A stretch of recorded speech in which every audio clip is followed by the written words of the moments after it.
साल 2025 का आखिरी चंद्र ग्रहण तो बीत गया है, लेकिन अब लोग आखिरी सूर्य ग्रहण को लेकर काफी उत्सुक हैं। ज्योतिष शास्त्र की मान्यता है कि अगर एक ही महीने में दो ग्रहण पड़ते हैं तो स्थिति शुभ नहीं मानी जाती और इसका असर इंसान के जीवन से लेकर तमाम राशियों तक पर दिखाई देता है।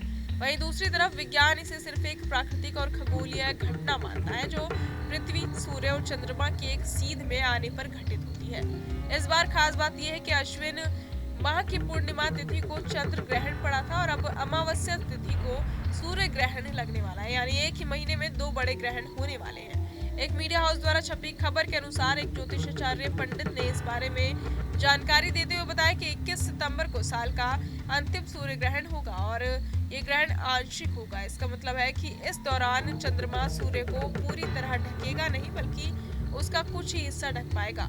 समय की बात करें तो भारतीय समय अनुसार ये ग्रहण रात 10:59 पर शुरू होगा और अगले दिन ब्रह्म मुहूर्त यानी सुबह 3:23 पर समाप्त होगा। हालांकि ये ग्रहण भारत में दिखाई नहीं देगा, इसी वजह से भारत पर इस ग्रहण का कोई सीधा प्रभाव नहीं पड़ेगा। यहाँ तक कि सूतक काल भी मान्य नहीं होगा, क्योंकि सूतक वही माना जाता है जब ग्रहण किसी देश में देखा जा सके। इसका सीधा असर ये होगा कि भारत में पूजा पाठ, धार्मिक अनुष्ठान और बाकी कामकाज सामान्य तरीके से चलते रहेंगे, यानी ग्रहण की वजह से किसी भी धार्मिक कार्य पर रोक नहीं होगी। पंडित ने यह भी बताया कि इस बार की अमावस्या की तिथि पितृपक्ष की आखिरी तिथि भी होगी। ऐसे में कई लोग इस दिन पितृ तर्पण करते हैं, क्योंकि सूर्य ग्रहण भारत में नहीं दिखेगा और सूतक काल भी मान्य नहीं होगा, इसलिए लोग दोपहर के समय आराम से अपने पूर्वजों का तर्पण कर सकते हैं। इस पर किसी तरह का कोई असर नहीं पड़ेगा। हाँ, इतना जरूर है कि ज्योतिष शास्त्र के अनुसार ग्रहण का प्रभाव राशियों पर हमेशा किसी न किसी रूप में होता है, चाहे वो ग्रहण भारत में दिखे या ना दिखे। इसलिए इस आंशिक सूर्य ग्रहण का असर राशिफल पर जरूर दिखाई देगा। अलग अलग राशियों के जातक आने वाले समय में स्वास्थ्य, मानसिक स्थिति, पारिवारिक संबंध या कामकाज में कुछ बदलाव महसूस कर सकते हैं। वैज्ञानिक नजरिए से देखें तो ये ग्रहण सिर्फ सूर्य और चंद्रमा की स्थिति का परिणाम है, लेकिन ज्योतिष और परंपरा के हिसाब से ये अशुभ माना जाता है,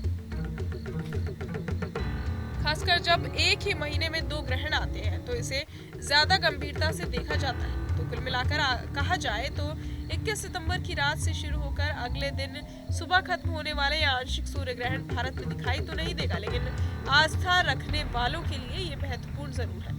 जो लोग धार्मिक दृष्टिकोण से देखते हैं उनके लिए राशियों पर इसका प्रभाव पड़ सकता है, लेकिन भारत में रह रहे लोगों के लिए राहत की बात यह है कि पूजा पाठ और पितृ तर्पण जैसे कार्य बिना किसी रुकावट के सामान्य तरीके से किए जा सकेंगे। बहरहाल इस पूरी खबर को सुनकर आप क्या कुछ सोचते हैं हमें कमेंट बॉक्स में जरूर बताएं और बाकी तमाम खबरों के लिए सब्सक्राइब करें न्यूज नेशन। जहां भक्ति है हर शब्द में, कथाओं में छुपे हैं दिव्य रहस्य और ज्योतिष देता है जीवन को दिशा। धर्म से जुड़ी हर बातों को जानने के लिए हमारे चैनल स्तुति को सब्सक्राइब करें।